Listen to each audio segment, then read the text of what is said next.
इस सेशन में हम बात करने वाले हैं ग्राफिकल यूज़र इंटरफेस के एलिमेंट्स के बारे में।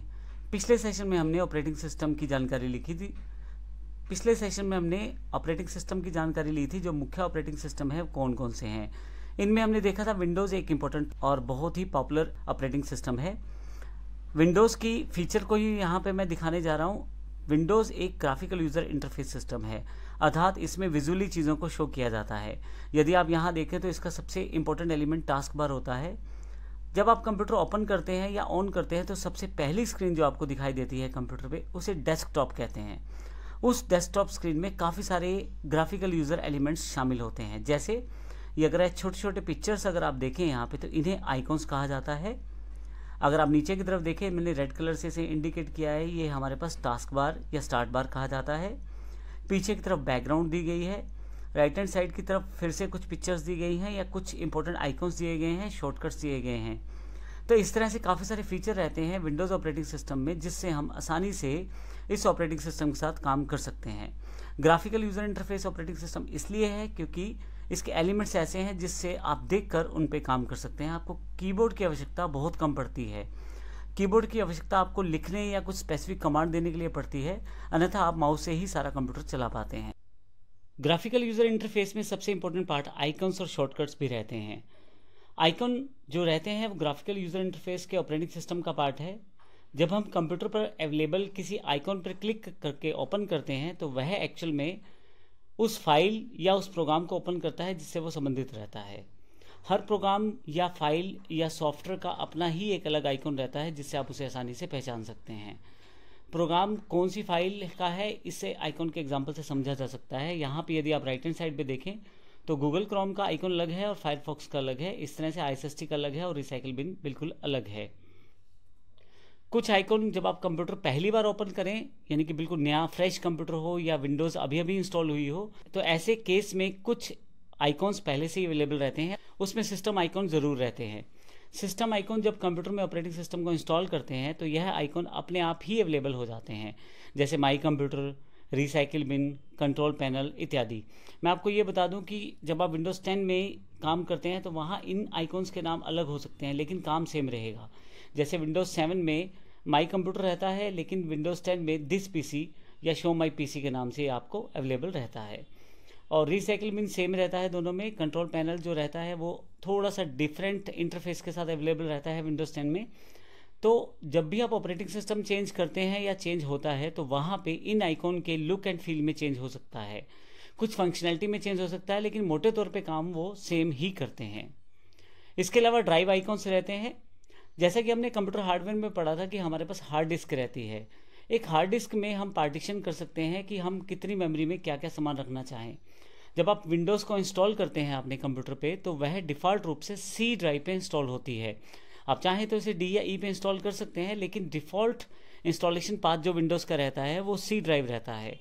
तो इस तरह से आप हार्ड डिस्क के कुछ हिस्से बना सकते हैं जो पहले से ही तय कर सकते हैं, जैसे सी, डी, ई। यहाँ पे मैंने 3 हिस्से यहाँ पे दिखाए हैं। सी ये पार्ट है, डी ये बीच वाला और ई ये वाला। इनमें मैं पहले से डिसाइड कर सकता हूँ कि कितने जीबी मुझे इनका साइज़ चाहिए।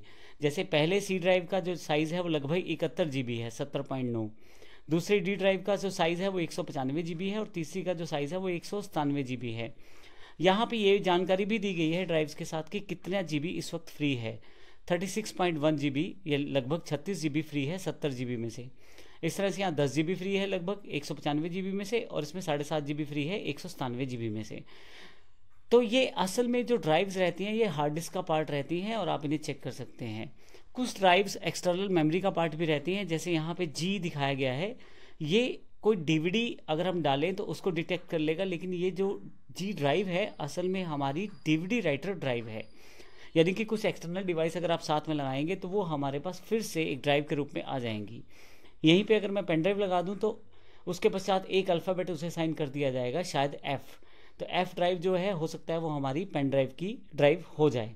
तो इस तरह से ड्राइव आइकॉन से आप पहचान सकते हैं कि आपकी ड्राइव कौन सी है जिसमें आप सामान रखना चाहते हैं और उसका साइज़ क्या है, उसमें कितना स्पेस बचा हुआ है। इससे आपका काम करना बहुत आसान हो जाता है। इसके अलावा प्रोग्राम आइकॉन्स अवेलेबल रहते हैं। यह आइकॉन किसी प्रोग्राम या एप्लीकेशन को शो करते हैं। आप उस पर्टिकुलर प्रोग्राम के आइकॉन पे क्लिक करके उस पर्टिकुलर प्रोग्राम को खोल सकते हैं।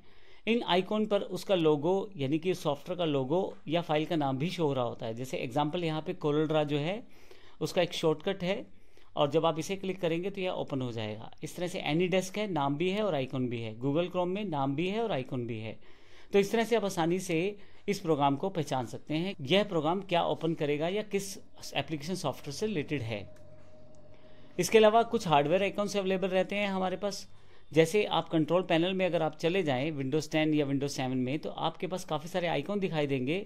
हार्डवेयर में जाकर हार्डवेयर सेटिंग्स में अगर आप देखें ध्यान से तो डिवाइस, प्रिंटर्स, माउस, कीबोर्ड, तो आपकी जो डिवाइसेस जुड़ी हुई हैं आपके कंप्यूटर या लैपटॉप के साथ, उनकी इंपॉर्टेंट इन्फॉर्मेशन वहाँ पे अवेलेबल हो जाती है। जैसे अगर आपके कंप्यूटर में कोई प्रिंटर इंस्टॉल है तो डिवाइस एंड प्रिंटर से उसे देखा जा सकता है।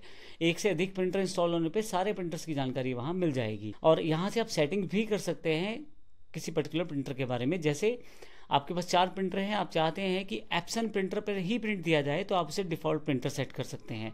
इस तरह की छोटी और बड़ी इंपॉर्टेंट इन्फॉर्मेशन सारी की सारी आपके पास विंडोज 10 की कंप्लीट ट्रेनिंग में उपलब्ध है। इसके पश्चात आप उस ट्रेनिंग को देख सकते हैं। इसके पश्चात फोल्डर आइकॉन्स हमारे पास अवेलेबल होते हैं। येलो कलर के जो आइकॉन्स आपके पास अवेलेबल रहते हैं वो मुख्यतः फोल्डर आइकॉन ही रहते हैं। फोल्डर या डायरेक्टरी एक ही बात है। जब हम लोग कमांड यूज़र इंटरफेस में कार्य किया करते थे तो इसे डायरेक्टरी कहा जाता था, लेकिन आज के समय में इसे फोल्डर कहा जाता है। आप मोबाइल में जो यूज़ करते हैं वो फोल्डर ही है। फोल्डर आइकॉन यूज़र द्वारा क्रिएट किए जाते हैं, यानी कि आप अपनी मर्जी से फोल्डर बना सकते हैं। कुछ फोल्डर कंप्यूटर के द्वारा पहले से बनाए जाते हैं अपनी सारे जो फाइल्स हैं उनको मैनेज करने के लिए, पर आप अपनी मर्जी से कोई भी फोल्डर बना सकते हैं बशर्ते उस नाम से पहले कोई फोल्डर ना हो। और एक फोल्डर के अंदर आप दूसरा फोल्डर, दूसरे फोल्डर के अंदर तीसरा फोल्डर, या एक फोल्डर के अंदर फाइलें, इस तरह के डेटा को आप आसानी से ऑर्गेनाइज कर सकते हैं। तो फोल्डर एक बैग की तरह है, एक कंटेनर की तरह है जिसमें आप कुछ भी संभाल के रख सकते हैं, और फाइल्स वो कॉपीज़ की तरह है जिसमें आप काम करते हैं। तो एप्लीकेशन सॉफ्टवेयर जैसे Word, Excel, PowerPoint, Tally इत्यादि ये फाइल्स क्रिएट कर देंगे आपके कंप्यूटर में। अब आपको इन्हें संभाल के रखने के लिए फोल्डर का प्रयोग कर सकते हैं। आइकॉन और शॉर्टकट आइकॉन में कोई खास फर्क नहीं है, सिर्फ ये कि एक छोटा सा तीर का निशान उसके लेफ्ट साइड पे नीचे की तरफ दिखाई देगा, जिससे आप पहचान सकते हैं कि ये शॉर्टकट आइकॉन है। जैसे यहाँ पे गूगल क्रोम का एक साथ छोटा सा एक तीर का निशान है जो कि असल में एक शॉर्टकट सिंबल को रिप्रेजेंट करता है। आप अगर इस शॉर्टकट पे क्लिक करेंगे तो गूगल क्रोम ओपन हो जाएगा। अगर मैं इस शॉर्टकट को डिलीट कर दूं तो ओरिजिनल सॉफ्टवेयर वही है, ओरिजिनल सॉफ्टवेयर डिलीट नहीं हुआ, सिर्फ ये शॉर्टकट आइकॉन ही डिलीट हुआ है। तो ये जरूर ध्यान रखिएगा, शॉर्टकट आइकॉन को डिलीट करते वक्त आप फाइल को डिलीट नहीं करते, आप सॉफ्टवेयर को डिलीट नहीं करते, सिर्फ वो आइकॉन ही डिलीट होता है। इसके अलावा मैं आपको ये भी बता दूं कि किसी भी ऑपरेटिंग सिस्टम में आप किसी भी प्रोग्राम को रन करने के लिए बहुत सारे तरीके हैं। ग्राफिकल यूजर इंटरफेस में आप माउस से डबल क्लिक करके किसी भी प्रोग्राम को ओपन कर सकते हैं या खोल सकते हैं या रन कर सकते हैं। इसके अलावा यदि आप स्टार्ट बटन पे क्लिक करें विंडोज़ की, तो वहाँ से आपके पास एक स्टार्ट बार लॉन्च हो जाएगी, जहाँ पे वे सभी सॉफ्टवेयर्स, वे सभी एप्लीकेशंस, वे सभी ऐप आप डबल क्लिक करके ओपन कर सकते हैं और उन्हें चला सकते हैं। तो इस तरह से आप एप्लीकेशन को आसानी से रन कर सकते हैं। मैं आपको ये भी बता दूं कि इस सीरीज़ में हम विंडोज़ 10 की कंप्लीट सीरीज़ आपको दे रहे हैं ताकि आप आसानी से कंप्लीट और हर एक कमांड को सीख पाएँ। तो आप विंडोज़ 10 के सभी चैप्टर बारी बारी से देखें और उनमें हर चीज़ को आप समझ पाएंगे प्रैक्टिकली किस तरह से हम इन सभी चीज़ों को प्रयोग करते हैं।